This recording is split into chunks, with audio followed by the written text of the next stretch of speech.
At 100 years old, Dick Van Dyke is far more than just a Hollywood legend. He stands as a living chronicle of entertainment history.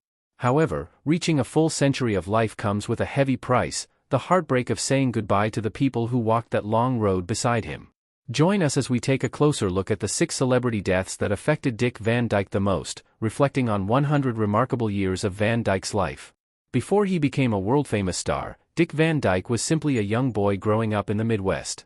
He was born in 1925 in West Plains, Missouri, but spent most of his childhood in Danville, Illinois. His family was not wealthy, and life was fairly simple. Even as a child, Dick had an incredibly high level of energy. He loved to move, run, and make people laugh. One of the most interesting parts of his early life is that he did not originally plan to become an actor. During high school, he actually considered becoming a minister because he was very active in his church and enjoyed talking to people. At the same time, he joined the drama club and soon discovered that he had a natural talent for performing on stage. When World War II began, Dick joined the United States Army Air Forces. Even during his time in the military, he found ways to entertain his fellow soldiers by participating in variety shows and working as a radio announcer. These experiences helped him realize that he wanted to pursue a career in entertainment once the war was over. After the war ended, Dick began working in radio and later transitioned into television. In the early days of TV, the industry was very different from what it is today. Many shows were local, and performers were expected to do a little bit of everything. Dick started out in a comedy duo called the Merry Mutes with a friend named Phil Erickson. They traveled around performing pantomime, a type of acting that uses body language and facial expressions to tell a story without speaking. This was where Dick perfected his physical comedy skills, including his famous rubber legs and his ability to fall down without getting hurt. In the late 1950s, he moved to New York City to try his luck on Broadway, marking a major turning point in his career. He landed a role in the musical Bye Bye Birdie. Despite not being a trained dancer, his natural talent and coordination earned him a Tony Award for his performance. Hollywood soon began to take notice. Producers saw a tall, thin performer who could sing, dance, and act all at once. This recognition led to the creation of The Dick Van Dyke Show in 1961, which turned him into a superstar. Families across the country gathered around their televisions to watch him play Rob Petrie, a funny television writer who always seemed to trip over an ottoman in his living room. Once The Dick Van Dyke Show became a massive success, his career expanded into movies. He starred in films that are now considered timeless classics. Most people remember him best as Bert the Chimney Sweep in Mary Poppins, where he danced with animated penguins and sang about happiness. He also starred in Chitty Chitty Bang Bang, a film about a magical flying car. These roles made him a hero to children around the world. Dick had a special ability to make every character feel like a friend, and his smile became one of the most recognizable features in Hollywood. As he grew older, he refused to slow down. In the 1990s, he began a new chapter in his career with the television series Diagnosis, Murder, where he played a doctor who solved crimes. Though very different from his earlier comedy roles, audiences loved it. The show ran for 8 years, proving that Dick could remain popular across multiple generations. He continued making appearances in films such as Night at the Museum and even returned for a special dance number in Mary Poppins Returns while in his 90s. Now that we understand how Dick Van Dyke became a star, it's time to look at the first person on the list of friends who shaped his journey, Mary Tyler Moore. When the creators of The Dick Van Dyke Show were searching for someone to play the wife of Rob Petrie, they found themselves facing a very difficult challenge. They had already looked at 60 different actresses. Dick Van Dyke was already cast, but the show needed a woman who could be funny, beautiful, and able to keep up with Dick's fast-paced physical comedy. Sheldon Leonard, the executive producer, was beginning to worry that they might not find the right person. Then a 23-year-old girl named Mary Tyler Moore walked into the room. At that time, she was mostly known for being a happy hot point dancer in commercials where she played an elf. When she read the lines, she spoke in a very unique way. There was a gulp in her voice that made her sound nervous yet charming. Sheldon Leonard actually reached out, grabbed her head with his hand, and told her that he had found her. Dick Van Dyke was charmed immediately.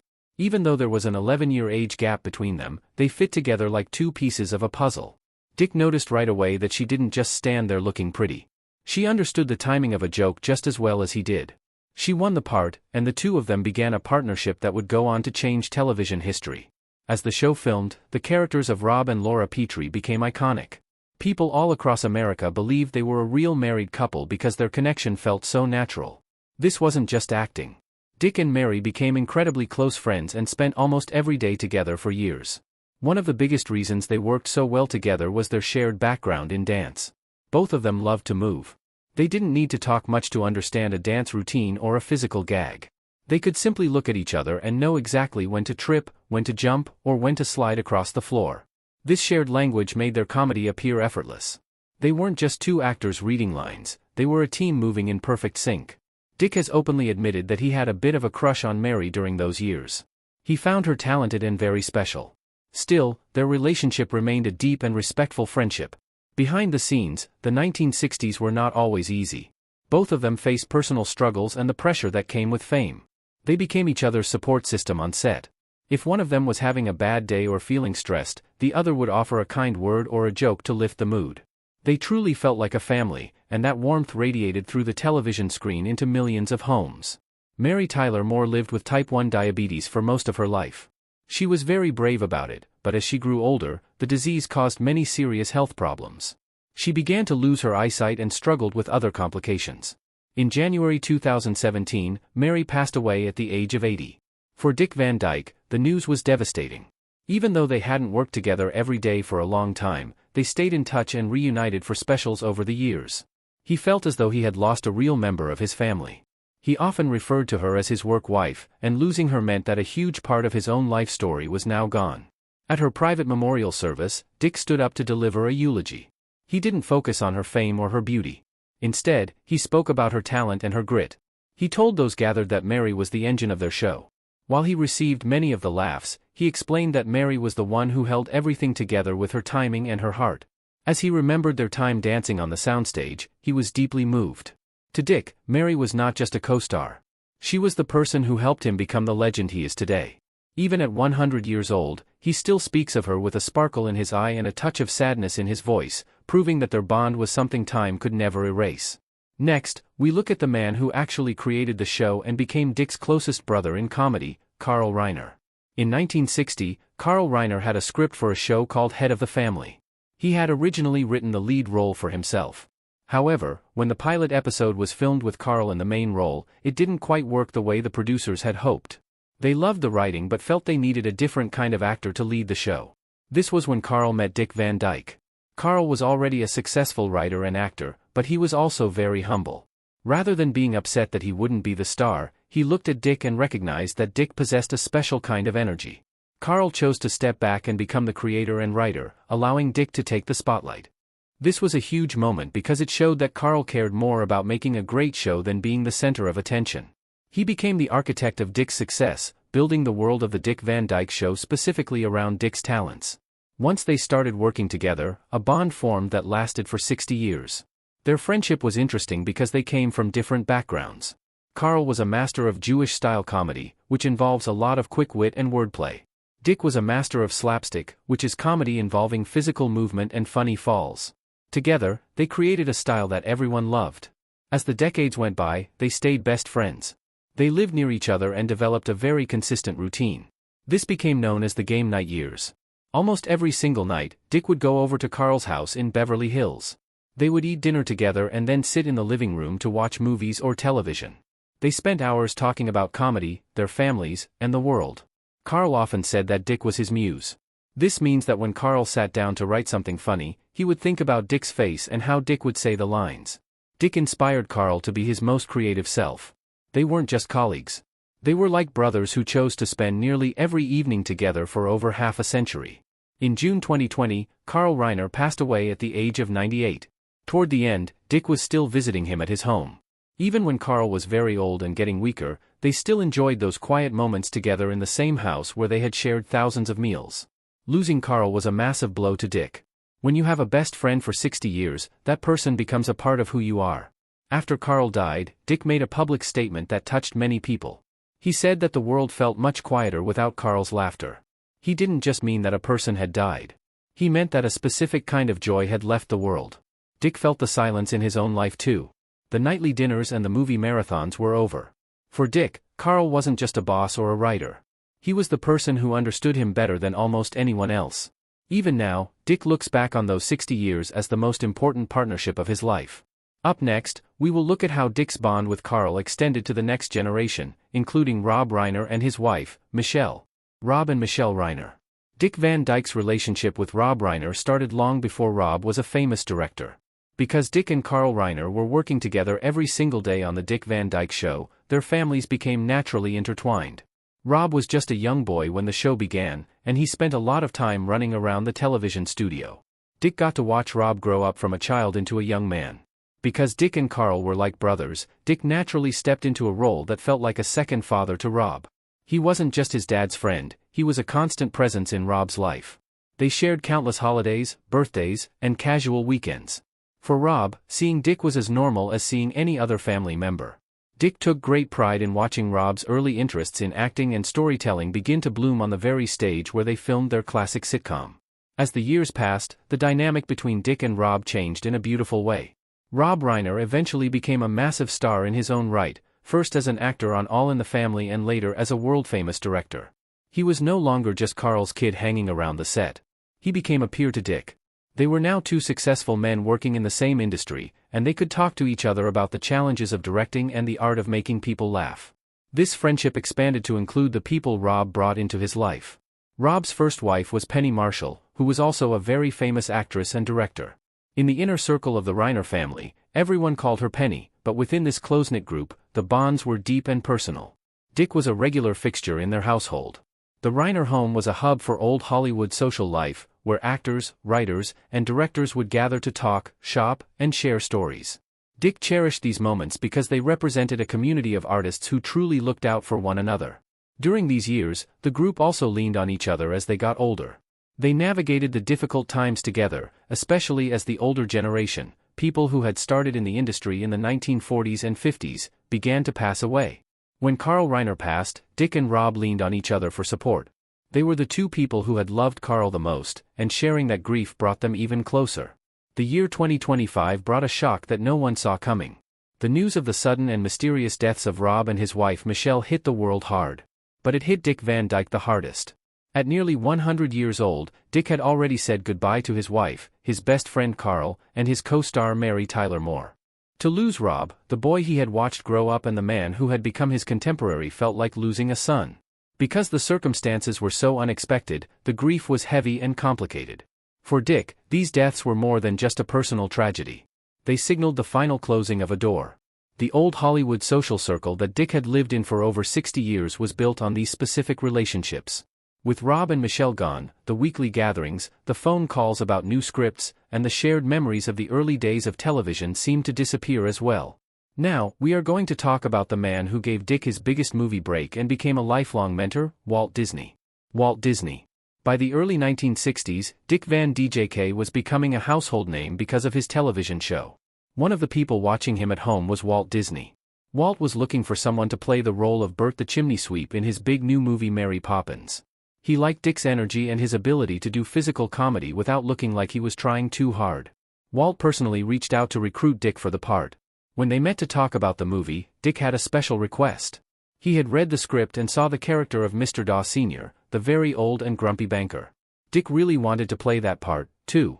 Even though he was young and athletic at the time, he actually had to beg Walt to let him do it. Walt wasn't sure at first, but Dick offered to do the role for free and even did a screen test in heavy makeup to show he could act like an old man. Walt was so impressed by Dick's passion and his funny walk that he finally said yes. This meeting started a professional relationship that would change Dick's life forever.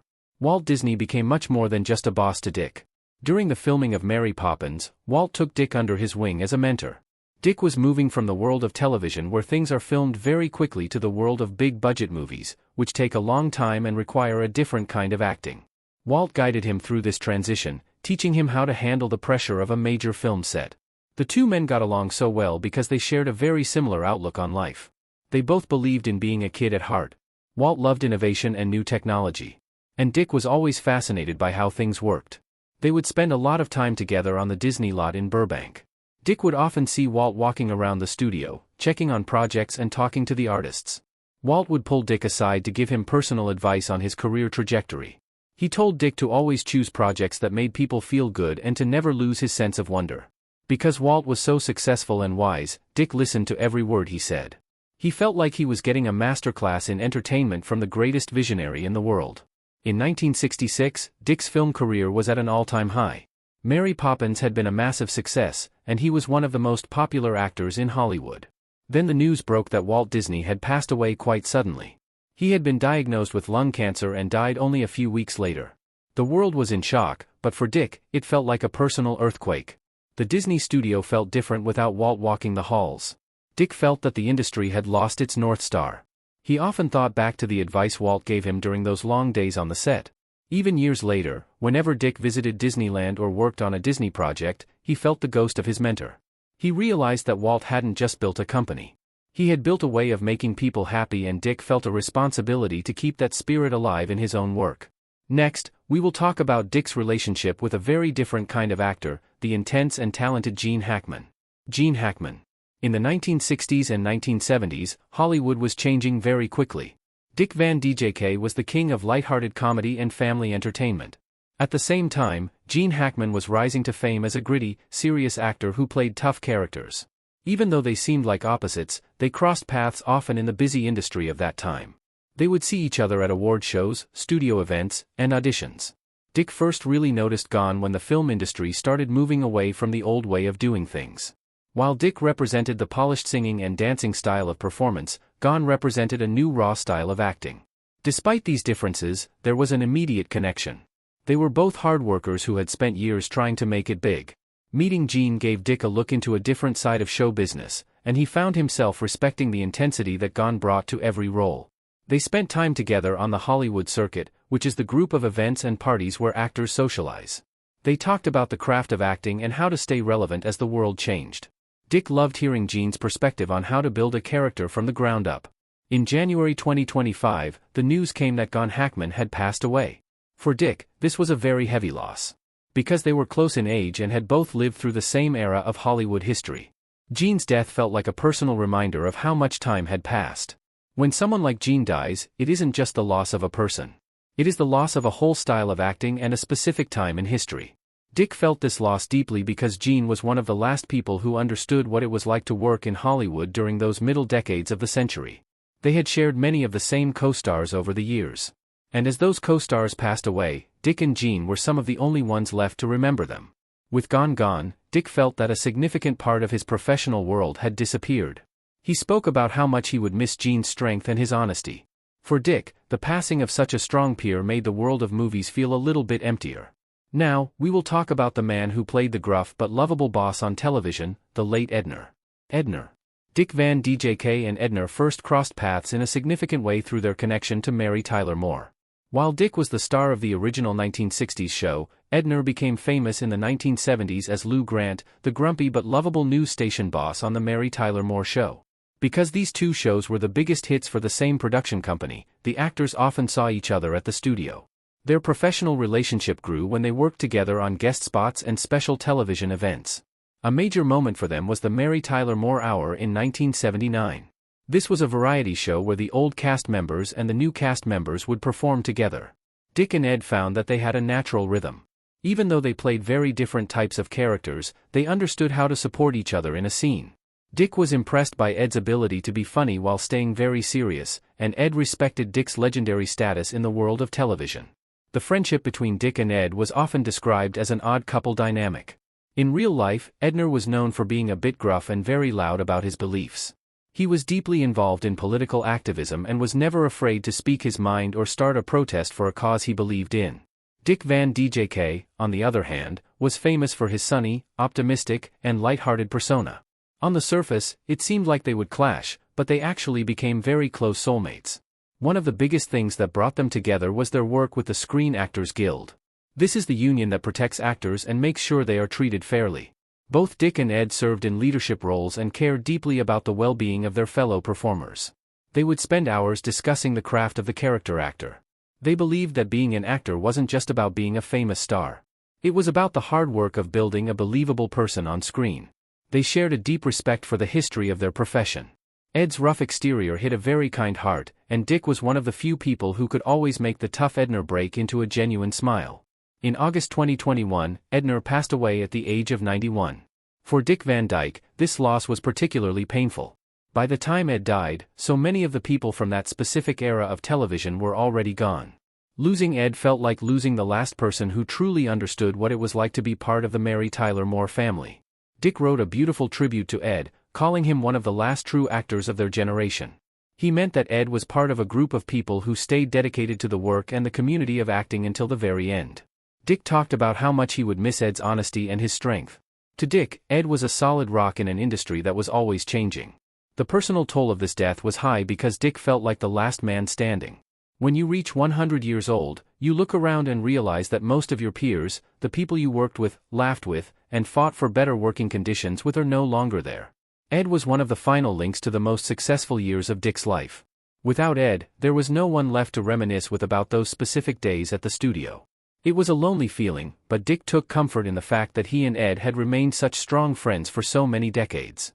He kept Ed's memory alive by continuing to talk about the importance of the actors' union and the lessons they had learned together. Even though many of his friends are gone, Dick still finds ways to stay active and happy as he looks back on a century of incredible memories. If you enjoyed this look back at Dick Van Dyke's incredible life, make sure to hit the like button and subscribe for more stories about your favorite legends.